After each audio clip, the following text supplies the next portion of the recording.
5 عندي ملايين الحمد لله. ما بهزرش، انا بتكلم والله بجد والله دلوقتي. والله بتكلم يعني بجد. انت بتعمله ده. احنا بقول لك برنامج، احنا بنصور في الشارع كده مع الناس الجميله اللي انا مش غاوي النت عامه.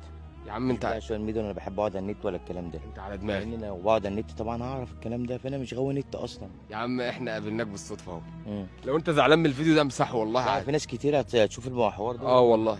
طيب يا عم، انا عاوز دعوة الناس يعني، ان هم ربنا يدعوا لي كده ولاد حلال. يا جماعه ادعوا له. يخرجوني من المحنه اللي انا فيها واعدي منها. طب انا ايه مالك يعني، ممكن تقول لي؟ لا، مش هينفع اتكلم، انا واقع في حوار كده بس يعني مع ناس برضو.